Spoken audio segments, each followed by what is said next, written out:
Could this be the best small mixer out there at the moment? Well, it's great for live use, for a home studio setup, whether that's using it as an audio interface for your DAW, for streaming, or even podcasting. Let's find out if this is the mixer for you.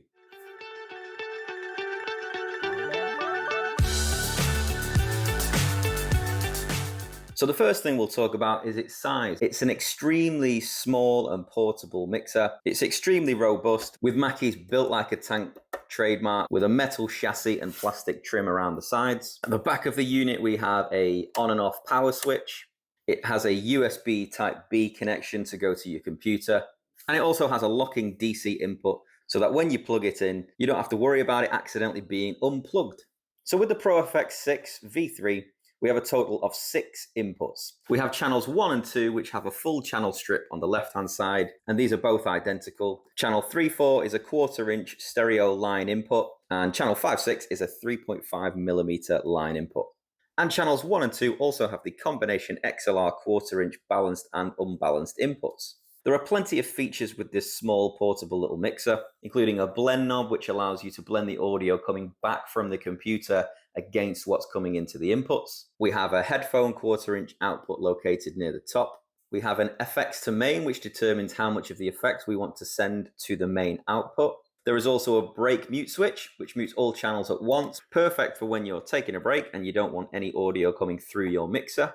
We also have a phantom power switch. When enabled, phantom power is sent to both channels 1 and 2. We have a master level knob, which sends the entire mix to the outputs, which are balanced XLRs as well as 1/4-inch. We have a knob here to toggle through all of the 24 built-in effects, and a handy FX mute switch to turn off the effects altogether. Okay, so to power it up, we take the power supply, which is included in the box, stick it into the DC input, and we've got this handy DC locking connection to make sure that this doesn't get accidentally unplugged. We've got a power on switch located on the right hand side, so let's fire that up. And you can see I've got a green power LED to let me know that the device is currently turned on.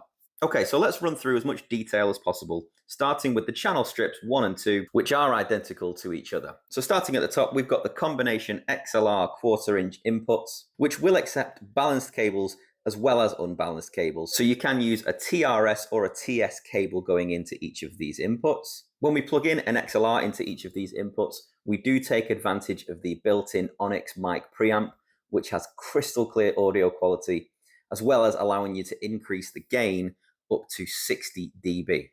Moving down the channel, you can see next to the gain control, we have a level set LED, which allows you to check if you're receiving the optimum input signal from the source. So what you want to do is you want this light to flicker or flash and not stay solid, otherwise you might have driven the signal too far. Moving back away from the gain knob, we have a high Z switch, and this allows us to plug in a guitar, for example, and have the input impedance optimized to maintain high frequency fidelity, basically acting like a DI box. Now the manual does say the switch should be pressed down before inserting your instrument into the input in order for it to work correctly. Below this, we have a low cut filter switch. This allows us to roll off everything below 100 Hz, ideal for vocals, and hopefully prevent any unnecessary feedback at the low end.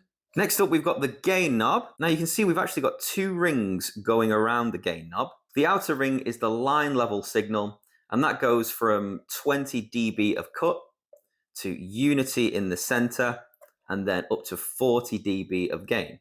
And the inner ring is the mic level, with unity located at the bottom. And as mentioned, I can boost all the way up to 60 dB of gain when I'm using the mic input.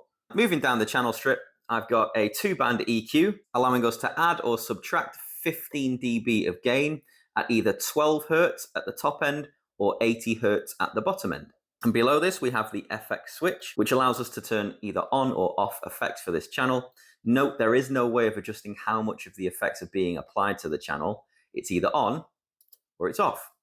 As we get towards the bottom of the channel strip, you can see I've got a stereo pan switch here, which is linked to both channels 1 and 2. And this allows us to hard pan channel 1 to the left and channel 2 all the way to the right. And finally, we get to the level controls, which determines how much of this channel we want to send to the main level. Now, a handy tip, don't get the level and the gain mixed up. You always want to make sure that you set the gain level correctly for optimum input, and then you can adjust the level to determine how much of this channel you want being sent to the main output. Now for channel 3 and 4, we just have a 1/4 inch stereo input, and there are no gain or EQ controls here, which means that you will need to set these up correctly from the source before running into the mixer. We do have a level knob to determine how much of this channel is being sent to the main level, but that is the only control on the mixer designated for channels 3-4. Channel 5-6 works in a similar way, however it's a 3.5mm connection, ideal for your phone or other audio equipment. And then further down we have the channel 5-6 level control, again which determines how much of this input is being sent to the main level. Now let's briefly talk about the effects. We have a gig effects engine which has 24 quality built-in effects. However, only channels 1 and 2 can take advantage of the effects with the handy FX switch, and this is without the ability to adjust how much of the effects are being heard from each of the inputs. Now we do have a good mix of effects. We've got delays, reverbs, choruses, and other instrument effects, and we can cycle through them with this knob here, and once we have decided on an effect, we just push the knob down to lock it in place. As mentioned, we have the effects mute switch, so that will mute the effects on channels 1 and 2 if they are turned on. The effects to main control determines how much of the effects are being sent over to the mains when channel 1 and 2 are engaged. And it's important to note that this is extremely sensitive. Personally, I use my effects before the mixer and I don't really use the built-in effects here, but perhaps a little master reverb depending on the room, but that's about it for me. Now let's briefly talk about the USB return. The mixer allows us to receive audio coming back from the computer via 4 USB channels. Channels 1 and 2 are most useful for overdubbing when you're recording, say in your home studio, and USB 3.4 is best suited for playing backing tracks, streaming, gaming, or even watching your favorite YouTube videos. Now to take advantage of USB 1 and 2, you'll need to set this up from your computer and ensure that your audio outputs are being sent via USB 1 and 2. And then you can use the blend knob to adjust the level of what's coming back from your computer to what's being played into the mixer. Enabling the to-phone switch will allow you to listen back through your headphones, which is ideal for when you're recording. Say if you're recording some vocals through a microphone and you don't want your audio being picked up. Now to take advantage of the USB 3.4 channel, again you'll need to go into your computer settings and change the audio output to USB 3.4. And remember, this switch will need to be pressed down, and you will be using the level 5-6 volume control to determine how much of the signal is coming back into the mixer.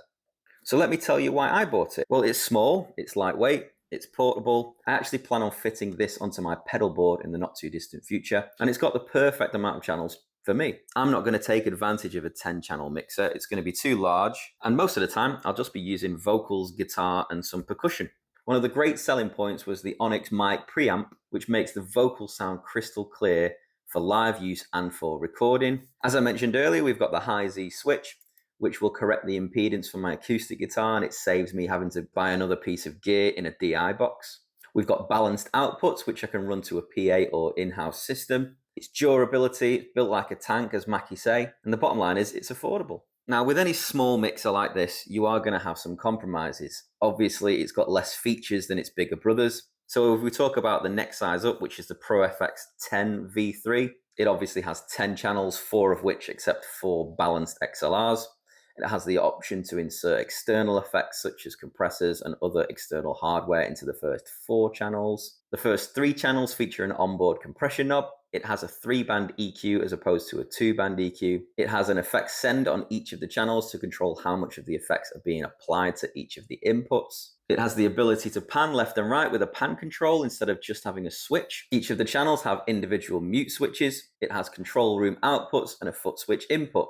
Now let's talk about the price of the ProFX6v3. Currently the mixer ranges from £150 to £185 here in the UK, which is approximately $190 to $235. Now Mackie have actually launched an updated version of this, which is the ProFX6v3 Plus. Now this is obviously more expensive and it has some improved features such as an LCD screen, an improved effects engine with a Gig FX Plus, a dedicated Bluetooth channel, and a USB Type-C connection instead of the USB-B. But it does come at an extra cost of about £100 or $125. Now, I don't think those extra features were worth it for me. Plus, I looked around online and I actually saw a Mackie Performer bundle, which included the ProFX6v3 mixer, 2 extra microphones, XLR cables, mic clips, zip cases, as well as some Mackie headphones, all for just £129, which is just over $160.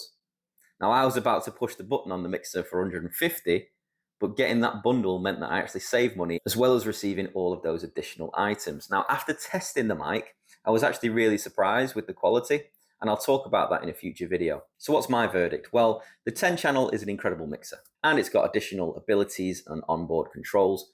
But for me, the 6 channel mixer does everything I need it to, and it's the perfect size for my pedal board.